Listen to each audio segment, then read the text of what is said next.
Hello, hello. Welcome all of us. This is a wonderful Saturday that I'm bringing the Word of God to you. And as Christians, in the month of April, we were reflecting on the topic of Easter, where Christ came and died for us. And we remember we went and talked about atonement. And in the months of May that we are in, we celebrated the ascension when Christ have resurrected. After 40 days, he ascended into the Father.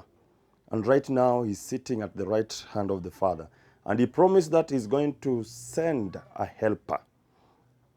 Today being Saturday, tomorrow is Sunday, where we will mark the Pentecost Sunday. On this Saturday, I want us to look at the prophecy of the Pentecost. But I want you to understand that Pentecost was a Jews' day of celebration. They were celebrating the first fruit, and people were gathering into Jerusalem. And as they gather into Jerusalem to celebrate the first fruit, that is also the same day that Jesus Christ and our God the Father send the Helper, the Holy Spirit, who dwells among the disciples on that day. Today I want us to look at the prophecy, and I want us to go to the book of Joel, chapter 2, verse 28 and 29. Joel chapter 2, 28 and 29 says, "And afterwards I will pour out my spirit on all people. Your sons and daughters will prophesy. Your old men will dream dreams. Your young men will see visions. Even on my servants, both men and women, I will pour out my spirit on those days." And this is the word of God. Brothers and sisters, I want us to understand that when the prophecy was made in the book of Joel, God prophesies on these days that he's going to do the following. I will pour out my spirit on all people. I will pour out my spirit on all people. That is the prophecy that was made. Who are these people? Your sons and daughters will prophesy. In other words, there's no one who was victimized, or there's no one who was discriminated from receiving the Holy Spirit. So you need to understand that the Holy Spirit is a person and does not discriminate whom he will dwell on.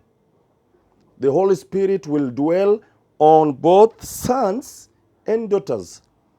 So as we mark the Pentecost Sunday tomorrow, you need to understand that it was a prophecy in Joel chapter 2, verse 28 and 21, 28 to 29, that sons and daughters will prophesy. That when the Holy Spirit dwells in you as a daughter or as a son, you will be able to receive the gift of the Holy Spirit, and you will be able to have the fruits of the Holy Spirit. No discrimination. Number 2, your old men will dream dreams. So it's not about the age. Whether you are 10 years, whether you are 5 years, whether you are 90 years, when you receive the Holy Spirit, you will gain that gift of the Holy Spirit. You will be part of the fruits of the Holy Spirit, whether you are young or old. So the person of the Holy Spirit does not discriminate whether you are young or old. Your young men will see visions. The young people, you might be as young as you are, but the Bible says that when you receive the Holy Spirit, you will be able to see visions. So the Holy Spirit does not discriminate. That's the key thing that I want you to go out with. That Holy Spirit does not discriminate. A young person can see a vision that will help a generation even 50 years to come. And therefore, I think that's why Timothy says that do not allow people to look down upon you because you are young. And therefore, the prophecy also was very clear that even young people, they shall and they will see vision. 29. Even on my servants, both men and women, I will pour out my spirit on those days. Even the servants that work in our buildings, in our houses, in our institutions, once they walk with God, they will receive the Holy Spirit. Therefore, friends, up to there, the book of Joel chapter 2, 28 and 29 was clarifying that there will be no discrimination when the Holy Spirit will come to the church. And again, it talks about that when the Holy Spirit will be among us, we will come up with different gifts. Some will dream, some will have vision, many things will happen when we receive the Holy Spirit. And therefore, as we wait and celebrate the Pentecost Sunday tomorrow, I want to urge you to prepare yourself. This is a sermon that we have heard from primary school. This is a sermon we have heard from our Sunday school. And it's a sermon that we have heard many times about the power of the Holy Spirit. And I want to end by telling you that the Holy Spirit is a person. Sunday after tomorrow's Sunday will be called a Trinity Sunday, where we shall celebrate God the Father, God the Son, God the Holy Spirit. 3 in 1. And therefore, as we celebrate Pentecost Sunday, we are celebrating the person of God in the name of Holy Spirit, which Jesus promised that I'm going to send to be your helper. Do you want to be filled by the Holy Spirit?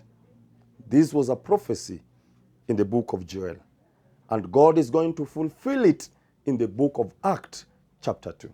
I want you, as you step out and as you reflect today, this Saturday, may you meditate on the power of the Holy Spirit. And may you pray to be filled by the Holy Spirit, to be empowered so that you become fruitful.